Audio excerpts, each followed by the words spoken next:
Kun raadiyoo sagalee Ameerikaati.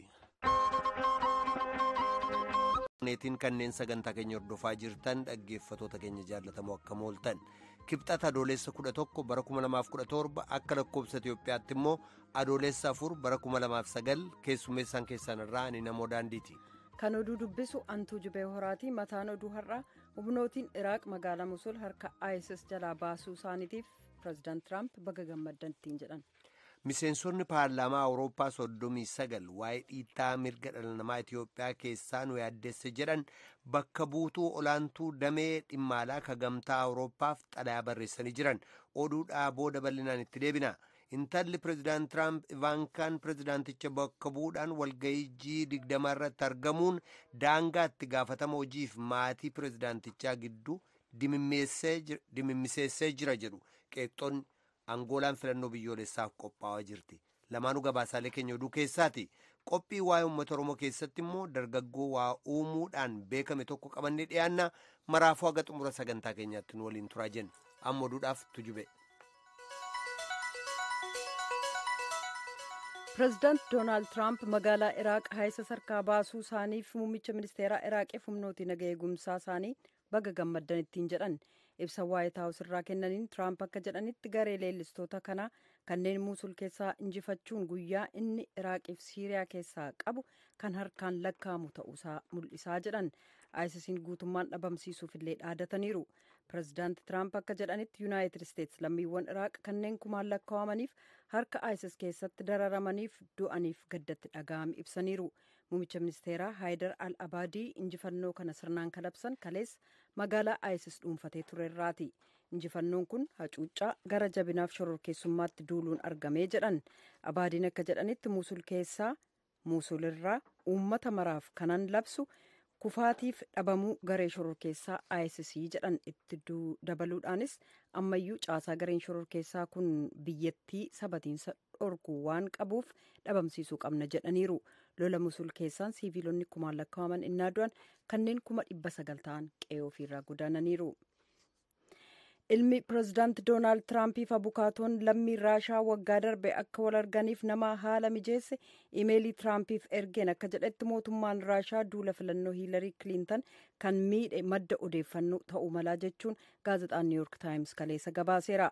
Abukaatoo lammii Raashaa Nataaliyaa Vaselniitskaayaa waliin mariin baatee waxabajjii darbe aangawoota duula filannoo Tiraamp gameeyyii waliin gaggeeffame kan dhaga'ame Pireezidaant Tiraamp kaadhimamummaa paartii isaanii injifatanii wiikiiliks immoo iimeelii Kiliintaniif qaanessaa ta'e baasuun erga jalqabee torbanneen hanga tokko dura.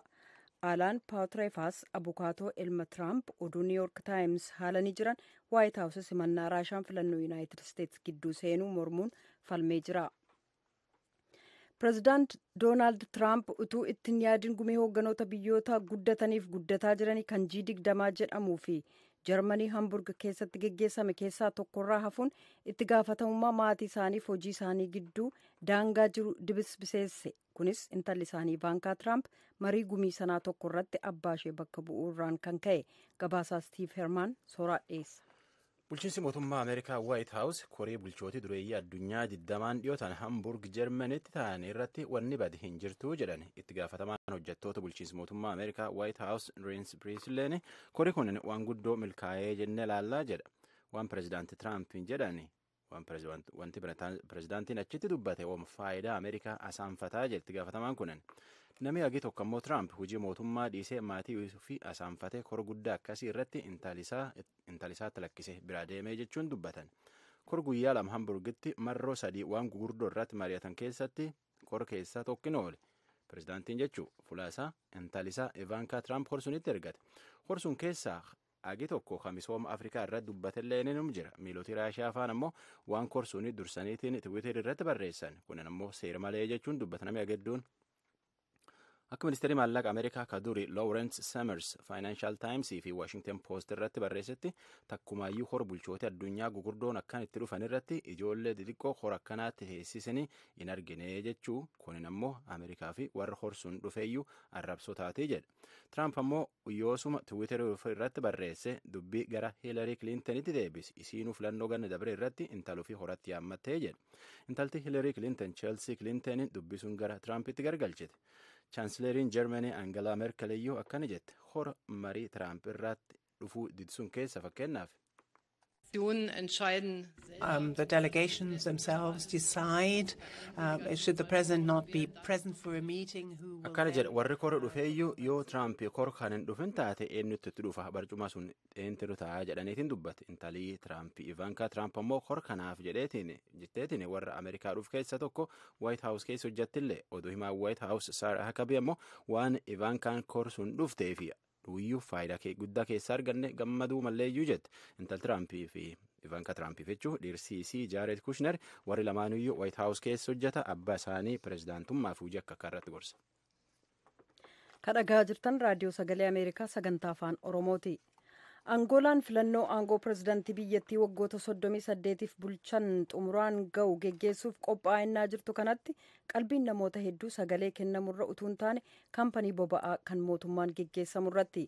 Kaampaniin Sonaangool galii biyyattii ijoo yoo ta'u xiinxaltoonni akka jedhanitti haalli jiru mallattoo Angoolaan hoogganaa haaraa jalatti laaffatti moo milkoofti jedhu mul'isa. Gabaasaa Anniitaa Paawul Johaansbarg irraa ergite soora. Pirezidaantummaa biyyi tana Angoolaa jechuun taammaan tana deemuu jirtu tan irratti paartii lamatti dorgomu tokko paartii biyyi bulchituu ta'an ammoo paartii mormituuti. Angoolaan addunyaa irratti zaayitii guddoo qabaachuun beekamtu waan isiin gabayaa alaatti ergatu gurguddoo keessa harki 95 zaayitii. Pirezidaantiin Angoolaa ammaan tana hojii irra bu'uuf deemu kun ganni 38 biyyi tana bulche humtaateefuyyuu jireenyi isaaniiyyuu bulchoota irratti hirkataa jechuun dubbatan. Oduun galgala kanaaf qabnu kanuma.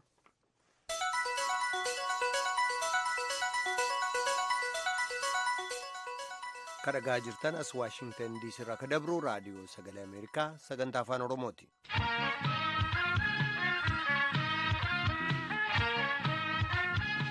Miseensonni paarlaamaa Awurooppaa 39 murtii ejjennoo paarlaamichi gaafa caamsaa 18 dabarserraa ka'uudhaan waa'ee dhiittaa mirga dhala namaa Itiyoophiyaa keessaa nu yaaddeesse jedhan bakka buutuu olaantuu damee dhimma alaa ka gamtaa Awurooppaa Federikaa Mogheriniitti xalayaa barreessanii jiran. Jimaata dabre kana xalayaa sana kan isaan barreessan Tigist Gammee miseensota paarlaamaa Awurooppaa xalayaa sana ergan keessaa bakka buutuu Yuunaayitid Kingdom Juulii Waard London irraa sobsistee jirti.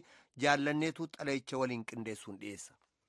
Bara darbe jechuun 2016 keessa hiriirtota mormii naannoo Oromiyaa Amaaraaf bulchiisa naannoo gama kibbaa irratti tarkaanfii mootummaan Itiyoophiyaa fudhate dubartoota gosoota sabxiqqaalee kan guutummaa biyyattii irratti tooftaa humnaan gudeeddii gaggeeffamu akkasumas lammii Biriteen ka ta'e Andaargaachoo Tsigee kan amma adaba du'aa jalatti hidhamee jiru kan ilaaleen tarkaanfiin akka fudhatamu feenaa jedha gaaffiin dhiyeessan. Hiriirtota mormii bara darbee gaggeeffame taansee hokkara dhiittaa mirga namoomaa humnootiin nageenyaa kan mootummaa Itiyoophiyaa dhaqqabsiisan irratti qorannaa walabni kan gaggeeffamuuf hawaasni siviilii dhaabbattoonni kan mootummaan ta'in yookaan NGO'n akkasumas dhaabbatootiin addunyaa gaaffii dhiyeessaniif mootummaan Itiyoophiyaa ilaalchatti kennuu dide. Tigist Gammee paarlaamaa Awurooppaarraa Juulii Waard akka haasofsiisteetti hokkarri Itiyoophiyaa keessaa bara darbe ka gaggeeffame ta'us itti fufee jiraa jedhan. Kanaaf amma akka dubbatamu ta'ee nuti paarlaamaa biyyootii 28ti miseensota paarlaamaa 751 qabna. Kanaafis dhimmootiin ka'an irratti falmii gaggeessine murtii caalmaa sagaleen dabarsinaa kunis humna guddaa qabaa jedhan. Kanaaf hatattamaan akka hubatamu gochuuf bakka buutuu olaantuu kan gamtaa Awurooppaaf ergines jedhan. Humnaan gudeeddii dubartootaaf shamarran irratti gaggeeffamu kan ilaaleen innaa dubbatan. I have met victims. I have seen the evidence. All right? I've seen film. I've seen photograph. I've heard testimonies. Kanneen miidhaan kun irra ga'ee wajji wal argeera. Ragaa jirus argeera. Fiilmii, suuraa, ragaa ba'iinsa namootaa hundumasaa dhaga'eera. Anaaf kun ragaadha ta'uu isaatiif shakkiin qabu. Mootummaanis ta'e dhaabbattoonni mootummaa kana hojjetan seera duratti dhiyaachuu qabu jedhan. Waa'ee kabajamuu mirga dhala namaa kan ilaaleen immoo. We will continue to stand up for human rights. It's not something seasonal thing, something that you just do on Fridays or in the months of kabajamuu mirga dhala namaaf dhaabbachuutti fufna yeroo eegee yookaan guyyaa lakkaa'atee baatii qabate kan dubbatamu miti yeroo hundumaa ta'uu qaba. akka miseensa paarlaamaa Biriteen ta'etti Andaargaachoo Tsigee irratti adabi du'aa muramuun gama kamiin gonkumaa kan fudhatama qabu miti jedhan. Waan fedhe ta'us adaba du'aa hin deeggarru inni immoo lammii Biriteenii jedhaniiru. Hidhamuu Dr. Mararaa Guddinaaf kanneen biroo irratti yaada kennaniin mootummaan Itoophiyaa mormituu kamiyyuu hin fedhuu jedhani. There is a worrying trend across the globe to now use terrorism as an excuse. Addunyaa irratti waan yaaddessaa tokkotu jira. Shororkeessummaa akka sababaatti fudhatanii sagalee mormitootaa callisiisuudha. Waan kana sirriitti beeknaa jedhaniiru. Mormii bara darbe Itoophiyaa keessatti gaggeeffame kan ilaaleen Koomishinni Mirga Dhala Namaa kan Itoophiyaa eebila 18 bara 2017 qorannaa gaggeesse jedhee fagodhee ture. Koomishinichi walaba mitii gaaffiin jedhu falmii hanga tokko kaasiseera. Gabaasni baasees sababaalee beekamoo ta'an irraa kan ka'e wal falmii guddaa kaasisee jira. Kunis lakkoofsa namoota ajjeefamanii gad xiqqeessee tarkaanfii hiriirtota irratti mootummaan fudhate madaalawaaf kan walgituu jechuudhaan gabaase. Kana laalchisee dhiyeenya kana jechuun bitootessa bara 2017 daawwannaa sirnawaa Itoophiyaa keessatti gamtaan Awurooppaa gaggeesse akkasumas paartiilee mormituu siyaasaaf mootummaa gidduutti mariin gaggeeffamaa jiru deeggarsa godhamee ni simannaa jedheera. Ta'us garuu ragaa dhiyaatan gama laaluu fi tasgabbii dhabiinsa Itoophiyaa keessaa hanga har'aatti dabalaa dhufuusaan kan ka'e mootummaan Itoophiyaa hokkaraaf dhiittaa mirga namoomaa dhaqqabee irratti qorannaa walabni akka gaggeeffamuuf mootummaa Itoophiyaa nu gaafadhaa jedha xalayaan kun. Qorannaa walabaan yoo gaggeeffame lakkoofsi namootaa du'anii sirriitti kan mul'isu akkasumas dhiibbaa waraanni biyyattii geessise sirriitti hubachiisa amantaa jedhu qabna jedha paarlaamaan Awurooppaa. Gama kaanii gaaffii kanneen karaa nagaa hiriiranii fi maal akka barbaadan kan hubachiisuuf qorannaa dhugaa yoo ta'eef walaba ta'e qofaa jedheera. Gama kaaniin labsii yeroo hatattamaa dawoo godhatee dhiittaa mirga dhala namaa mootummaan Itoophiyaa geessise agarsiisuufis gargaara. Dhiittaa mirga namoomaa dhaqqabeef mootummaan Itoophiyaatti gaafatamaadha. Akkasumas mirgi heeraan kenname kan walaba ta'anii yaada ofii ibsachuu hojiirra oolchuu isaaniif qofa kanneen hidhaman hundumtu gadhiifamuu qabu jedhan. Kanneen akkasii keessaa tokko Andaargaachoo Tsigeeti jechuun maqaa dheera. Baatii waxabajjii bara 2014 butamee mootummaa Itoophiyaan dabarfamee kenname. Kunis mootummaan Itoophiyaa mormitoota siyaasaaf kanneen mirga dhala namaaf qabsa'an irratti duula gaggeessaa jiruun ta'uu hubachiise. Andaargaachoon yeroo waggaa tokko caaluuf mana hidhaa dhoksaa kan iccitiin qabame keessa jira. Mormii mootummaan Itoophiyaa irratti qabuuf jecha lafanni hin jirretti adabi du'aa kun irratti murame. Kunis dubartoota gama kaaniin kan Oromoof kan Ogaadeen keessatti paarlaamaan Awurooppaa humnaan gudeeddiin akka gaggeeffamu bal'inaan ta'uusaas ibseera.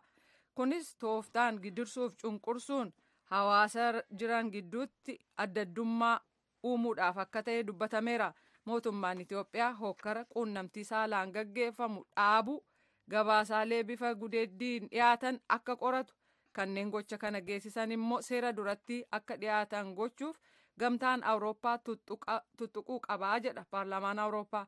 Manni murtii tokkummaan mootummootaa lakkoofsa 1325 irratti hirkachuudhaan dubartoonni araaraaf deemsa siyaasaa biyyattii keessatti qooda olaanaa akka qabaataniif gaafatamee jira.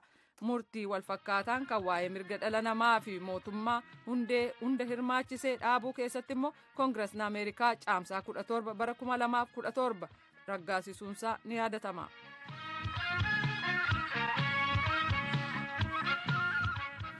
Kan dhagaa jirtan as Waashingtan DC irraa akka dabru raadiyoo sagalee Ameerikaati.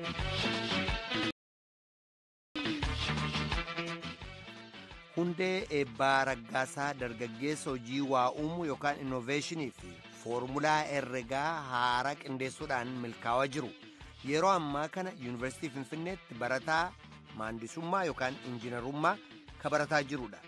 Bara dhufu kana xumurata jedhamee jira. Sagantaan keenya irratti keessummaan keenya dargaggoo kennaa addaa qabuuf cimaa kana waa'ee barumsa isaatiif hojiin agammaatti hojjetetti xiyyaafata qophiinarraa Tigisti Gammeetu achitti bilbiluudhaan haasofsiise. Kuno. Hangammaatti foormuloota baay'ee hojjedheera.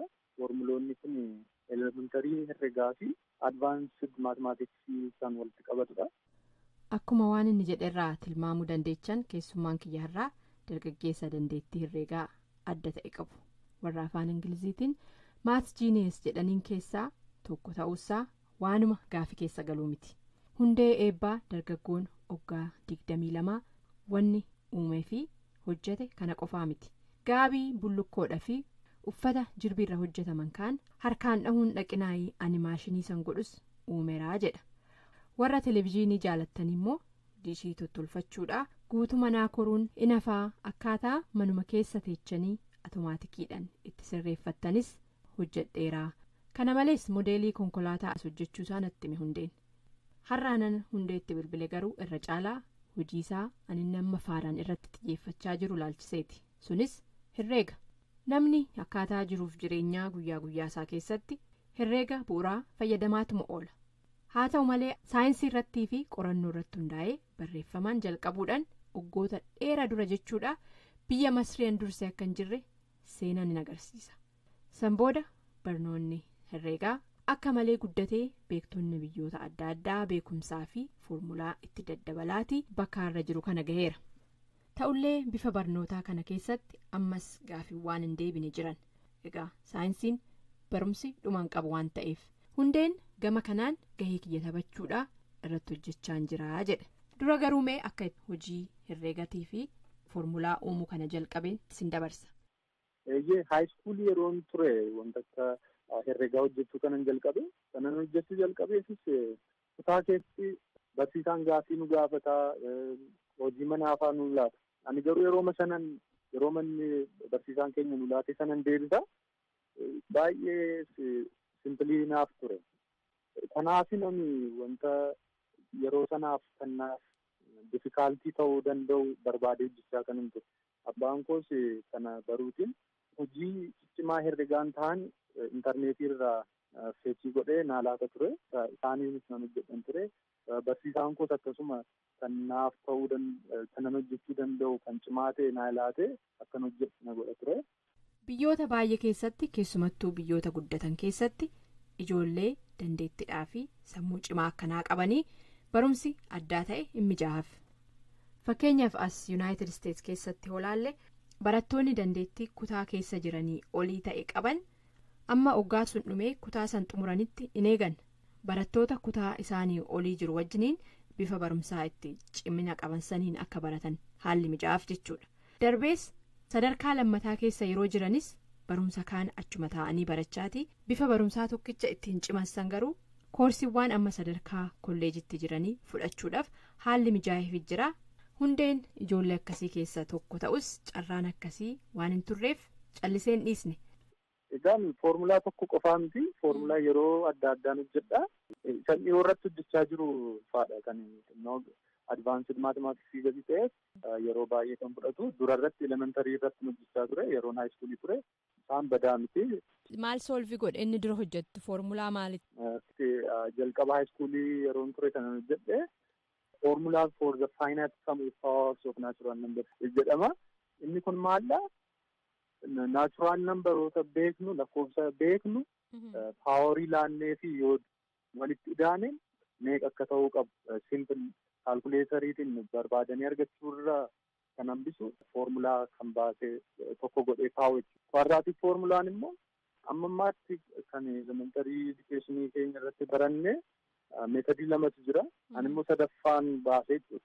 Ibsuu dandeecha lamaan sun maal turanii ati immoo sadaffaa baaste? Waa'ee isaa ibsamu? Warra herreegan beekneef salphisiitoon.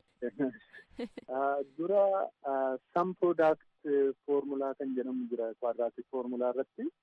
Inni biraa immoo kwaadraatik foormulaa kan jedhamu jira. Daayirektii gashinee kan itti hojjennu. Ani immoo kompileeks analysis I kan jedhamtu jirti. Kutaa 11ffaa irratti baranne ani garuu durseen hojjedhe. Isa fayyadamuun foormulaa kana argachuu akka danda'amu godheen hojjedhe. Inni kaan advaansed maatimaatiksii irratti kan hojjedhe jira. Barattoota baay'ee sagantaa keenya dhaggeeffachaa jiran waan onnachiisu. Egaa kan warra akka anaa immoo xinnoo barumsarraa bubbulee amma tokko barumsa yaadachiisa jedhee yaada ulfaadhu hundee.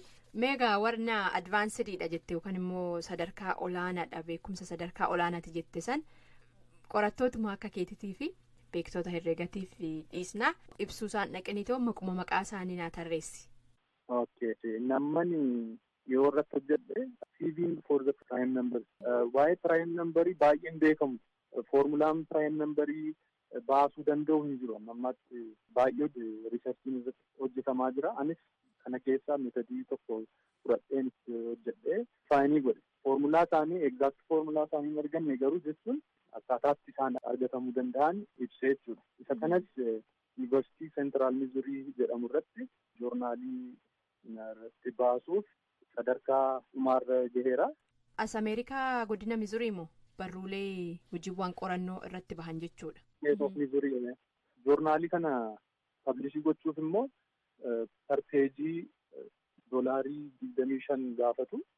$25 jechuun immoo gaamee biratti 20 baay'inee guddaadha.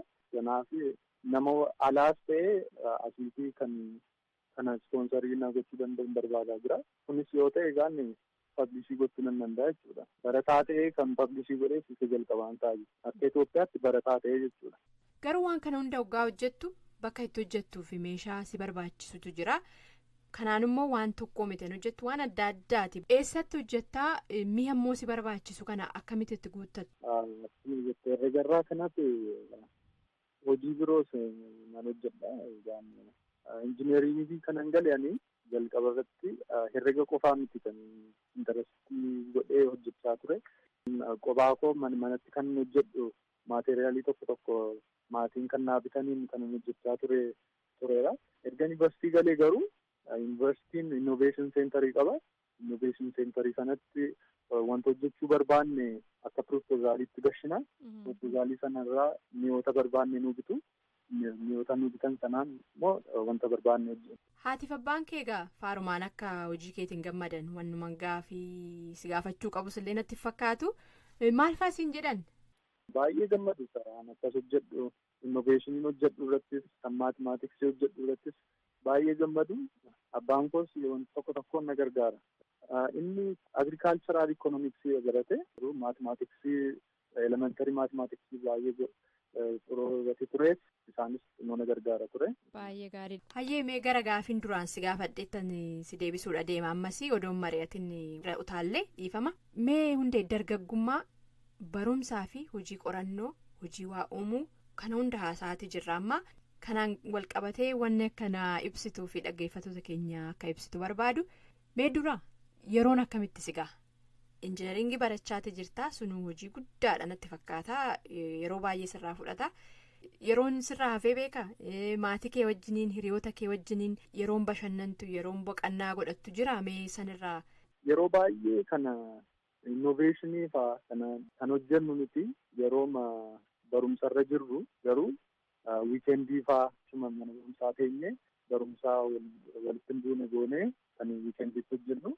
Isa maatimaatiksiif garuu yeroo boqonnaa ta'e ganna irratti hojjedha.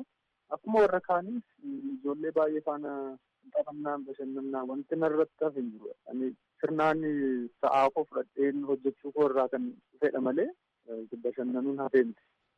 Mee karoorri hundee gara funduraa maalinni maal wannoota hojjettu kana eessa gahanii arguu barbaadda? Amma ammaatti ani yaadee kanan injineeringii jalees yaadota koo baay'ee innoveeshinii irratti hojjechuu kanan barbaadu qaba. Namoota baay'ee faana hojjechuun qaba. Investoroota faana ta'ee wanta haaraa hojjedhee biyyaaf beeksisuun qaba. Namootni baay'ee investimentii irratti kan hirmaatan gargaaruu qabu. Kanaan jechuudha. Injineeringii yoo kanatti ta'e maatimaatiksiitiin akka maastarsiitti fudhadhee gaaffiin maatimaatiksii irra jiran baay'een kan hin beekamne jiru. Fakkeenyaaf Ameerikaa maatimaatiksii instituutii kan jedhamutti kan gaafatame jechuun kan ammammaatti deebiin arganne jiru. Indoom nama deebiseef $1 million saayizii qaba jedhaniiru. Kafaan suutuun hojjedhee gaaffii sana deebisee baay'ee natti tola. Kanaafuu maastarsiis baradhee maatimaatiksiitiinis injineeringiis baradhee hojjechuun wanta guddaa hojjechuun barbaada. Akkasumas iskoolaarshippii karaa namaas karaa instituushinii argadhee biyya alaa deemuutiin baradhee baay'ee hin gammada. Hundeen kana hunda gochuun waan an ofii beekuu fi uumee irra ga'e jireenya hawaasaa akka salphisu biyyi akka irraa fayyadamu hawwiin qaburraayisii jedha. Ijoollee lafaa dhufan kaanis waltajjii fi haalli dandeettii isaanii gara hojiitti ittiin jijjiiranii fi waan abjootan dhugoomfatan haalli akka mijaa'u waan danda'u hundaan hojjechuu akka barbaadus dubbata. Sagantaan waa'ee uummata Oromoo kana beektu laataan har'aa kanumaan xumurameera. Ani Tigisti Gammeetii nagahaan. Sagantaa keenya xumuruu dura oduun harkatti hafeen dubbisaa. Paartiin biyya bulchuu Ihaadegiif paartilee mormituu gidduutti marii geggeessamu irratti kanneen hirmaataniif paartileen beekannaa argatan kabiroon kasirnaa ta'uu isaanii boordiin filannoo Itiyoophiyaa beeksisee jira. Mariin amma geggeessamaa jirus boordicha ni ilaallatu jedheera. Paartiin Me'aad tokkummaa guutummaa Itiyoophiyaa garuu kun maricha amanamummaa dhabsiisaa jedheera. Dhaabii basaasaa Kooriyaa Kibbaa Kooriyaan Kaabaa misaa'ila lafa fagoo furguggifamu yaaliif dhukaasuu isaa laalchisuun kan of himuu irratti shakkii qabaachuu seera tumtoonni Kooriyaa Kibbaa beeksisan. Kooriyaan Kaabaa akka jettutti misaa'ila kana kibxata darbe daangaa ishee Chaayinaa cina jiru buufata xayyaaraarraa furguggisuu ishee beeksisteetti. Hayyoonni waraanaa Yuunaayitid Isteetsi akka tilmaamanitti misaa'ilichi kiiloomeetira 5,500 furguggifamuu kan danda'u yoo ta'u kutaa Yuunaayitid Isteetsi kaaba gama dhiyaa bakka haleellaa niwukilaaraaf saaxilamuu mala jedhanii jiran. Xayyaarri waraanaa Yuunaayitid Isteetsi kaleessa kutaa kibba gama bahaa Misisiippii keessatti kuftee caccabdee aangawoota waraanaa 16 galaafatte. Aangawoonni akka jedhanitti xayyaarri keesii 300 taate kun bakka qonnaa Fosoliyaa kan Misisiippii gama kibbaa jiru Jaaksan irratti kuftee caccabdee oduun galgala kanaaf qabnu kanuma. raadiyoon sagalee ameerikaa galgala keessaa sa'a 2:00 jalqabee haga sa'a 3tti meetir baandii 19 yookaan kiilooheerzii 15,180 15,630 15,785 irratti akkasumas